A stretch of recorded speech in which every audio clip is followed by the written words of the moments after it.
전망을 보셔도 되고요. 5절 제가 읽겠습니다. 내 아들들에게 권한 것 같이 너희에게 권면하신 말씀도 잊었도다. 일러스되 내 아들아 주의 징계하심을 경히 여기지 말며 그의 꾸지람을 받을 때 낙심하지 말라.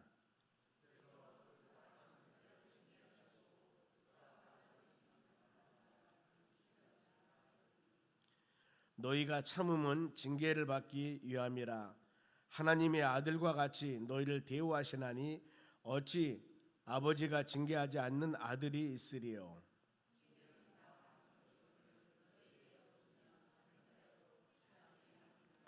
또 우리 육신의 아버지가 우리를 징계하여도 공경하였거든 하물며 모든 영의 아버지께 더욱 복종하며 살례하지 않겠느냐.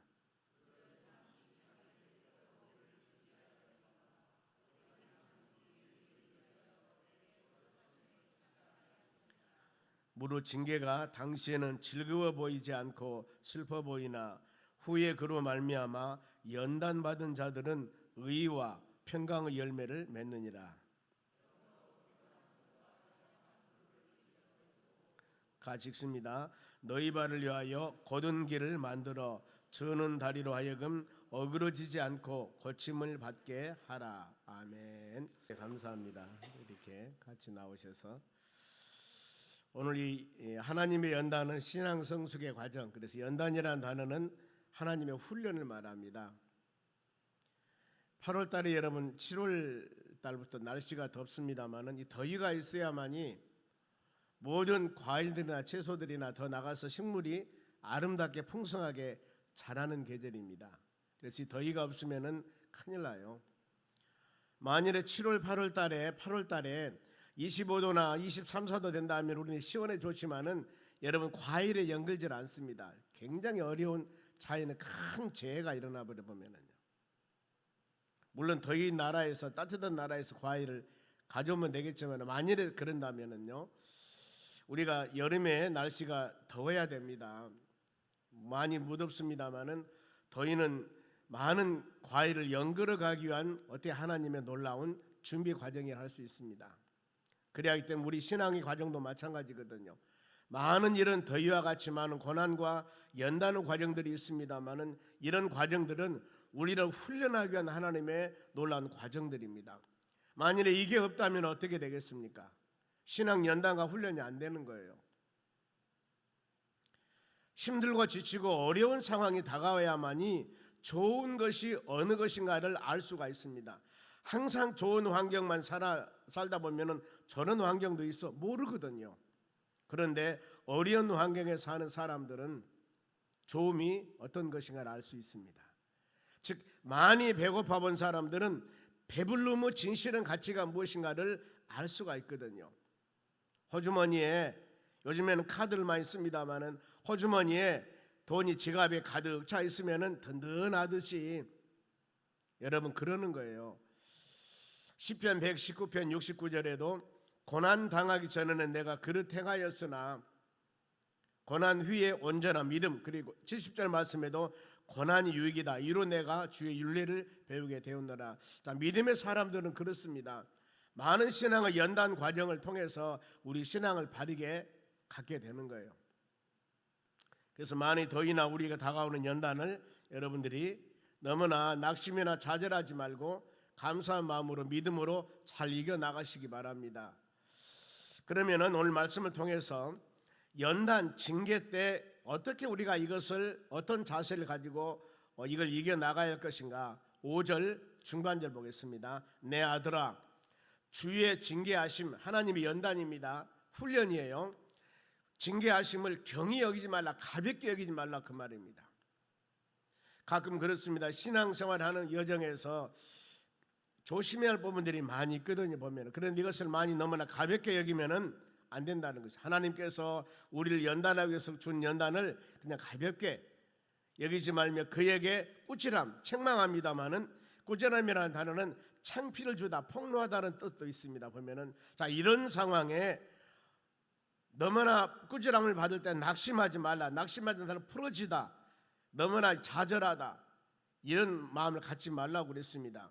그러면 왜 하나님께서 이런 징계하심과 하나님의 꾸지람을 우리가 경히 여기거나 낙심하지 말라 하느니 왜 그랬을까? 이유가 6절에 말씀을 합니다.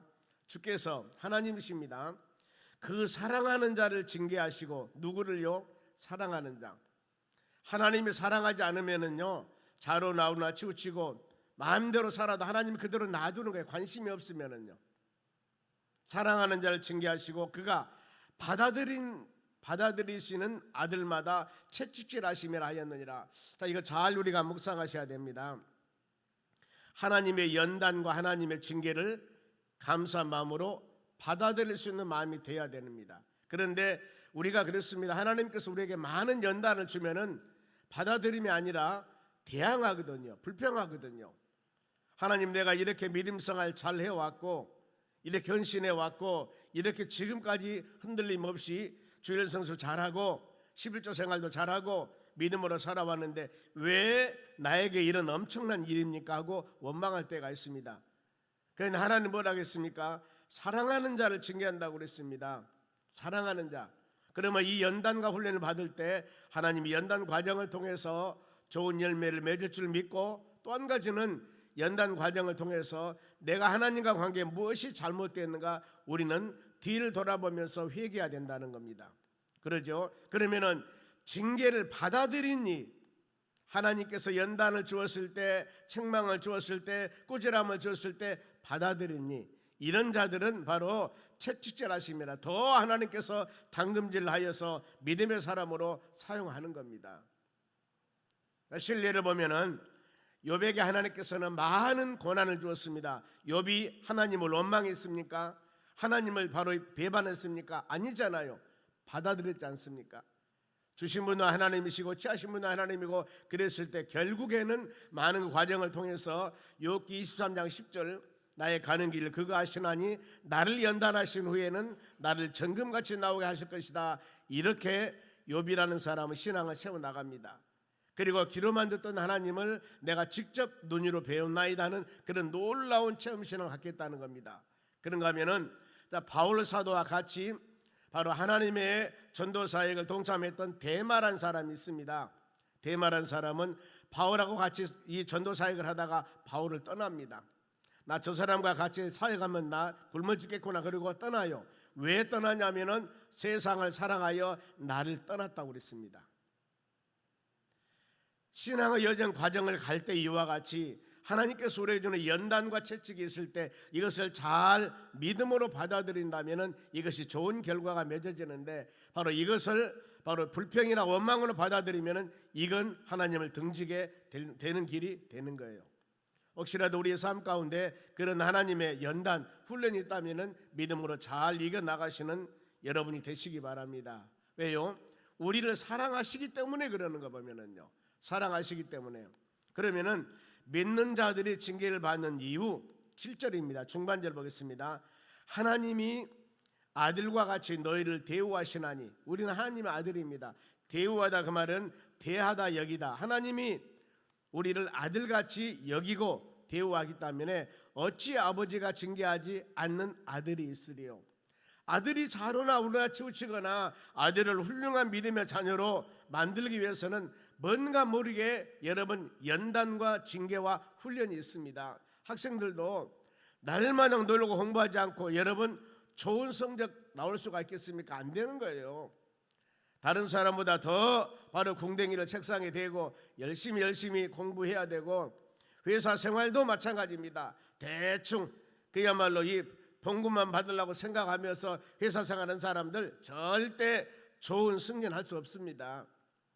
빨리 출근하고 더 늦게 퇴근하고 더 내가 받은 봉급보다도 더 열심히 일하려는 마음을 가진 사람은 회사에서뿐만 아니라 계속 어느 곳을 가든가 승승장구합니다. 책임감을 가지고 일하는 사람들이거든요. 그런데 그러지 않는 사람들은 결국에 바로 오너가 압니다. 하나님이 알고 사장이 알고 알아요. 저 사람은 여행 있는 사람, 저 사람은 신실하지 못한 사람 절대 잘 될 수가 없는 겁니다. 인간 사회도 그래요, 여러분. 인간 세상에서요. 어찌 아버지가 징계하지 않는 아들이 있으리요? 우리가 잘못하면 하나님은 반드시 채찍을 한다 그 말입니다. 왜요? 우리 아버지이기 때문에 하나님이 여러분들 하나님의 아들과 같이 대우하기 때문에. 근데 우리는 하나님의 자녀들입니다. 왜요? 요한복음 1장 12절 말씀에 영접하는 자 그 이름을 믿는 자들에게는 하나님의 자녀가 되는 권세를 주었다고 그랬습니다. 우리는 예수를 영접한 사람입니다.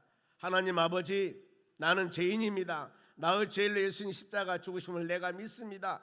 이제 내가 마음을 열고 바로 예수님을 나의 구주로 영접해서 믿음으로 살겠습니다 하면서 이 우리가 예수 영접하며 고백한 하나님의 자녀들이기 때문에 하나님을 여러분들을 바로 아들, 자녀로 여기고 있습니다. 그리고 우리도 하나님을 아버지 부르면서 기도하지 않습니까?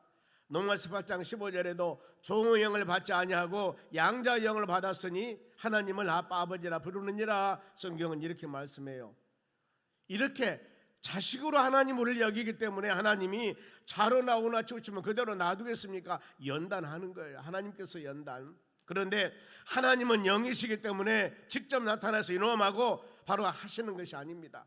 많은 환경과 여건을 통해서 아니면은 바로 다른 어떤 물리적인 상황을 통해서 더 나가서 어떤 상황에서는 사단 마귀 역사를 통해서라도 믿음의 자녀들을 연단하는 거예요. 연단하는 거예요. 여러 가지 과정을 통해서 욥을 보세요. 사단이 욥을 얼마나 많이 징계 연단합니까? 하나님의 사단을 사용한 겁니다. 욥이 꼼짝하지 않았습니다. 우리는 이런 마음을 생각하면서 항상 징계를 받는 이유, 내가 수많은 믿음의 여정의 길을 갈 때 바로 순리의 길이 아니고 때에 따라서 어려운 길이 있을 때는 하나님이 나를 아들로 여기기 때문에 더 훌륭한 믿음의 자녀로 만들기 위해서 연단하시는구나 하는 마음을 가지시기 바랍니다. 그리하면은 징계 연단이 있을 때 여러분의 자세입니다. 8절입니다. 한 목소리 읽습니다. 징계는 다 받는 것이거늘 너희에게 없으면은, 뭐가 징계가 없으면은 사생하여 친아들이 아니니라고 말씀합니다. 여기서 보면은 바로 이 사생하는 서자, 첩이나 종에서 태어난 자녀를 사생아라고 그럽니다. 우리는 사생아가 아닙니다. 누구예요? 예수를 영접한 하나님의 자녀들입니다. 징계는 다 받습니다. 누구나, 모든 사람이. 이 세상은 여러분, 우리가 이상적으로 생각하는 그런 화평과 평안함이 있을 수가 없습니다. 왜요? 에베소 6장 말씀 보면은 이 세상은 영적인 전쟁터입니다. 공중권세를 잡는 자들이 여러분들을 우는 사자와 같이 삼킬 자를 찾고 있는 이 세상이에요. 그런데 하나님의 나라 천국은 이 악한 사단 마귀란 자체가 없어요. 그러니 그야말로 우리가 이상적으로 추구하는 그 전형적인 파라다이스 천국이 되는 겁니다. 그런데 이 세상은 절대 그렇게 될 수 없어요. 믿음의 자녀들이 살아간가 하면은 이 사단 마귀들도 여러분들을 미혹하려고 틈만 나면은 여러 가지 방법을 가지고 심지어는 광명한 천사와 같이 믿음의 자녀들을 미혹하는 겁니다. 그래서 뭐라고 성경은 말씀합니까? 이 악한 것들을 대적하기 위해서, 그리고 이 악한 것과 대적하여 승리하기 위해서 성령의 전신갑주를 입으라고 성경은 말씀합니다. 머리에서 발끝까지 무장하라 그 말이 말씀으로. 그래야만이 여러분 우리는 이겨나갈 수가 있다는 겁니다. 나는 하나님의 자녀니까 안전해, 나는 하나님의 자녀니까 모든 것이 형통해, 절대 이렇게 생각하면 안 돼요. 이런 지금 세상이 아니라 그 말입니다. 근신하여 깨으라고 말씀했고 항상 말씀으로 준비하라고 그랬습니다. 그래야만이 여러분들이 이겨나갈 수가 있는 것입니다. 우리 하나님의 자녀들이기 때문에 반드시 여러분의 삶 가운데는 연단과 징계가 있다는 것을 아시기 바랍니다. 그런가 하면은 육신의 아버지와 하나님께서 많은 사람에게 징계하시는 목적이 달라요. 아버지가 자식에게 자로 나오나 자식들이 어렸을 때 잘못하면 책망하지 않습니까? 너 이러면 안 돼, 그러면 손내 하고 이렇게 채찍을 다리고도 할 때도 있습니다. 육신의 아버지가 이렇게 징계하는 것하고 하나님이 여러분들 연단하신 거라고 그 성경 말씀이 지금 나와 있다니까요. 10절 말씀 보겠습니다. 그들은 육신의 아버지를 말합니다. 그들은 잠시 자기 뜻대로 우리를 징계하거니와 아버지는 아버지가 자식에 대한 기대감이 있습니다. 아버지가 자식에 대한 바람이 있습니다. 즉 여기서 자기의 뜻이라는 것은 아버지의 생각, 아버지의 소망입니다. 육신의 아버지예요. 아버지가 자식들이 내가 너를 이렇게 됐으면 좋겠다, 이 자식이 바로 이 키워서 이렇게 했으면 좋겠다고 그런 자식에 대한 소망과 바람과 뜻이 있다는 거예요. 모든 사람은 다 있습니다. 아버지는 이와 같이 자기의 뜻을 통해서 자녀들을 학교 다녀라, 공부해라 하면서 이렇게 가르치고 때에 따라서는 쓴소리하면서 하는 것이 아버지의 뜻이에요. 자녀들의 뜻은 아닐 수도 있다 그 말이에요. 그런데 이렇게 징계를 합니다, 우리 아버지는. 그런데 하나님은 우리의 유익을 위해서, 하나님의 징계는 여러분의 마음과 생각을 다 아십니다.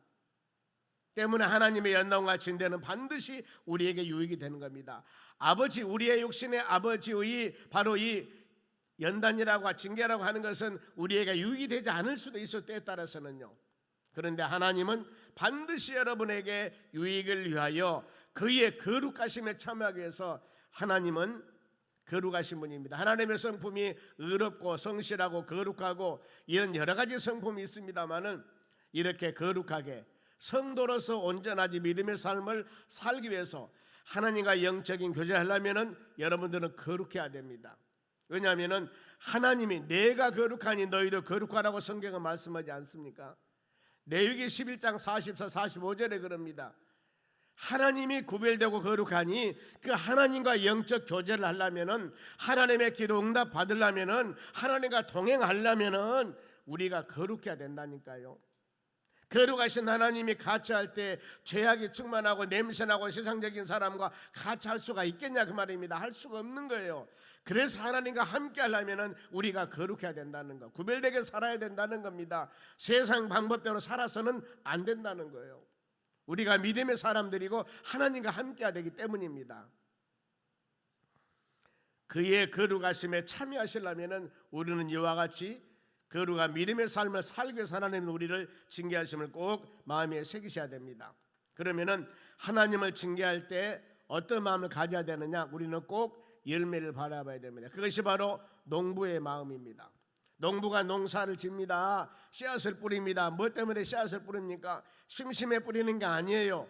이 씨앗을 뿌리면 그 다음에 이곳에서 바로 다음에 열매를 맺고 소득이 있습니다. 과일 나면은 전지를 하게 되고 농약을 하게 되고 막 하게 되죠. 왜요? 여기서 열매가 있습니다. 과일 열매가. 이와 같이 농부가 열심히 수박을 심고 관리하는 이유가 뭐예요? 여기에서 열매가 있다는 겁니다. 그러니 여러분들도 우리에게 하나님께서 많은 연단과 훈련이 있을 때 뭘 바라봐야 되냐면 그 다음에 소망을 바라봐야 됩니다. 그게 바로 11절 말씀입니다. 무릇 징계가 당시에는 즐거워 보이지 않고 슬퍼 보이나, 그렇죠? 나에게 다가오는 수많은 고난이 있을 때 너무나 힘들어요. 너무나 고통스럽습니다. 때에 따라서 하나님을 원망하기도 해요. 바로 슬퍼 보이나 후에 이것을 다 겪은 후에는 그로 말미암아 하나님의 징계, 하나님의 연단으로 말미암아 연단받는 자들은 의와 평강의 열매를 맺느니라 그랬습니다. 의롭다 그 말은 올바르다 뜻입니다. 보면은요, 올바르다. 의를 위해서 핍박을 받는 자는 복이 나니 천국이 저희 것이라고 하지 않습니까? 바로 의라고 하는 것은 하나님의 말씀대로 믿음대로 조금도 좌로 나오나 치우치지 아니하고 그 길 따라 가는 믿음의 사람들을 의롭다고 하는 것입니다. 의롭다고 하는 것. 그런데 우리가 어떻게 그렇게 살아갈 수 있겠습니까? 우리는 의로운 사람이 될 수가 없습니다. 왜요? 로마서 6장 23절 말씀에도 죄의 싹은 사망이기 때문에 우리가 죄 때문에 사망이 오는 겁니다. 그런데 의롭다는 것은 바로 로마서 8장에 그렇습니다. 하나님께서 우리를 의로운 사람으로 칭해 주셨다 그랬습니다. 로마서 3장 23, 4절도 그랬습니다. 우리 모든 죄인들을 예수 그리스도 속죄 대속함을 통하여서 은혜로 여러분들을 의로운 사람이라고 하나님께서 인정해 준 것입니다. 예수 보혈, 예수 십자가를 통하여서 은혜로 의로운 사람이로 하나님께서 인정해 주신 거예요. 그래서 우리가 의로운 사람이 된 겁니다. 우리 행위 아닙니다. 하나님의 은혜입니다, 여러분. 그래서 그 의로운 몸을 가지고 하나님의 나라 천국을 가는 겁니다. 현실에 여러분 많은 연단은 이렇게 의와 평강의 열매는, 평강은 마음의 기쁨입니다. 마음의 은혜입니다. 바로 이런 바로 열매가 주렁주렁 맺는 역사가 일어난다는 거예요. 로마서 8장 18절에도 현재 고난은 장차 나타날 영광에 비교할 수 없다고 그랬습니다. 바로 그거거든요. 여러분들이 눈물 흘리며 기도할 때 반드시 무엇 때문에 기도합니까? 다음의 기도 열매를 고대하면서 우리가 기도하는 거예요. 전도하면서 무엇 때문에요? 다음에 아름다운 영원 구원의 열매를 바라기 때문에 우리는 전도를 하는 겁니다. 이와 같이 하나하나 모든 것들은 열매를 바라보기 때문에 자녀들을 기를 때도 마찬가지입니다. 이 자녀가 자라서 이런 믿음의 사람이 될 걸 믿는 우리의 바로 고대와 우리의 소망과 열매를 바라보면서 뭔가 모르게 하나는 모든 일을 이루어 나가고 있다 그 말입니다. 그래서 이제 우리는 결단 각오를 해야 됩니다. 믿음 생활 여정 가운데 하나님께서 혹시라도 우리에게 연단이 있을 때 각오해야 됩니다. 지금 이 말씀의 배경은 당시에 이 유대교나 믿지 않는 사람들이 예수를 믿었습니다. 기독교를 그리고 그리스도 안에서 믿음 생활을 해 나갑니다. 그런데 어느 날 갑자기 많은 사람들, 주위의 많은 성도들이 신앙이 흔들려요. 그리고 많은 사람이 봤을 때 예수님께서 너희는 세상의 빛이 되고 소금이 되라고 했는데 이런 삶을 살지를 못해요. 그러니 세상 살든가 아니면은 유대교를 믿든가 그 사람들이 예수를 믿는 사람으로 돌아와가지고 신앙생활을 해 나가는데 지금 믿음의 사람들이 본이 되지 않는 겁니다. 너무나 흔들려요. 이런 모습을 보고 있을 때 바로 어떻게 말씀하냐면은 절대 그러지 말라 하면서 자 13절 말씀에 바로 이런 말씀을 주십니다. 13절입니다. 12절 먼저 보겠습니다. 12절. 그러므로 피곤한 손과 연약한 무릎을 이렇게 세우라겠습니다. 여러분, 우리가 신앙의 덕을 세워 나가기 위해서는 피곤한 손을 높이 들라고 합니다. 손을 들어야 합니다. 하나님 앞에 와서 말씀 안에서 손을 높이 들고 연약한 무릎을 이렇게 세우라고 합니다. 이것은 뭐예요? 간절한 마음으로 소망 가지고 무릎 꿇고 기도하라는 것입니다. 하나님의 자녀들이 예수를 믿는다고 하면서 예수 그리스도의 향기나 예수 그리스도 편지로서의 역할을 감당하지 못하고 있으면 안 된다는 거예요. 피곤하지만 아무리 피곤하지만은 손을 들면서 아무리 피곤하지만은 무릎을 꿇고서 많은 영혼들을 위해서 기도하고 신앙으로 온전히 세워 나가야 된다 그 말입니다. 세상에 아무리 쾌락이 바로 세상에 아무리 물질 문명이 발달됐다 하더라도 우리는 고전적으로 우리는 묵묵히 하나님 말씀 붙잡고 바로 믿음으로 기도해 나가라는 겁니다. 날이 가고 달이 갈수록 기도하라는 거예요. 더욱더 기도하고 간구해서 하나님의 선한 뜻을 이루어 나가라는 겁니다. 힘들고 어려울수록 피곤한 손, 연약한 무릎 꿇고 여러분들이 꼭 기도하라는 권면의 말씀입니다. 그리고 13절입니다. 너희는 발을 위해서 곧은 길을 만들어 그 말입니다. 발을 곧은 길로 올바른 길로 가라는 거예요. 흔들리지 말라는 겁니다. 술 취한 사람같이 이리 왔다 저리 갔다 세상과 예수 왔다 갔다 하지 말라는 거예요. 정확하니 예수님 바라보며 믿음의 주관을 온전케 하신 예수님 바라보며 나가라고 말씀을 합니다. 그래서 곧은 길을 만들어 저는 다리로 하여금 어그러지지 않게 하라고 합니다. 저는 다리가 바로 삐지 않도록 다리가 전다 그 말은 뭔가 모르게 신앙이 좀 흔들리고 있다는 겁니다. 이단 사상이나 배교 사상이나 이것 때문에 마음이 흔들리고 있을 때 어그러지지 않고 고침을 받게 하라 그랬습니다. 온전히 우리 신앙을 가는 길은 방법 없습니다. 로마 10장 17절에 믿음은 들음에 성장한다고 했기 때문에 하나님 말씀을 많이 듣지 않으면 절대 신앙 성장될 수가 없습니다. 교회에서 등록해놓고 아무리 오래 신앙생활한다 하더라도 말씀을 끊임없이 예배 참석하며 들어야 되고 끊임없이 기도 생활해야만이 신앙이 성장이 되는 것이지 교회에서 어떤 직분을 받았다 하더라도 여러분 예배 참석, 기도 생활, 말씀 묵상 온전하지 않는다면 우리 신앙생활 하는데 바르게 세워나가는 게 너무 힘들어요. 신앙 승리기는 여러분 오직 예수님 바라보는 겁니다. 오직 말씀 바로 우리 마음에 새기는 겁니다. 성령으로 충만하는 겁니다. 그리고 묵묵히 피곤하고 힘들고 지치고 어려우면 어려울수록 무릎 꿇고 하나님께 기도하면서 우리 신앙 온전히 주님만 바라보며 나아갈 때 이것이 바로 하나님께서 우리에게 원하는 신앙이요 여러분이 승리하는 신앙이요 눈물 흘리며 힘들고 지친다 하더라도 씨를 뿌릴 때 결국에 기쁨으로 단거두는 역사가 일어나게 되는 것들입니다. 바로 한 달 동안 무더위입니다. 너무 힘들어요. 이 무더위 동안 여러분 이 말씀 꼭 붙잡고 아무리 무더워도 하나님 연결게 한 하나님의 놀라운 은혜입니다. 때에 따라서 믿음의 여정 갈 때 여러분 내 삶 가운데 좋은 길 하나님 감사합니다. 힘들고 지치고 어려운 길이 있을 때 이 연단을 통해서 더 훈련 좋은 믿음의 사람을 만들게 한 하나님의 귀한 사랑이라는 것을 마음에 새기면서 조금 더 우리 신앙이 흔들리지 아니하고 이 발을 곧은 길로 만들어서 조금 더 저는 다리가 되지 않고 고침을 받아 온전하게 예수 그리스도 바라보며 말씀 붙잡고 믿음으로 승리한 여러분 되시기를 주의 이름으로 축원합니다. 기도하겠습니다. 하나님 감사드립니다. 우리는 어떤 삶이 우리에게 다가온다 하더라도 오직 예수 하나님 말씀 붙잡고 믿음으로 승리해 나가기를 간절히 원합니다. 8월 한 달 동안은 무더운 그야말로 한 달입니다. 이 한 달 우리가 말씀 꼭 붙잡고 하나님의 연단을 마음에 새기면서 아름다운 열매를 바라보며 믿음으로 승리할 수 있도록 은혜 허락하여 주시옵소서.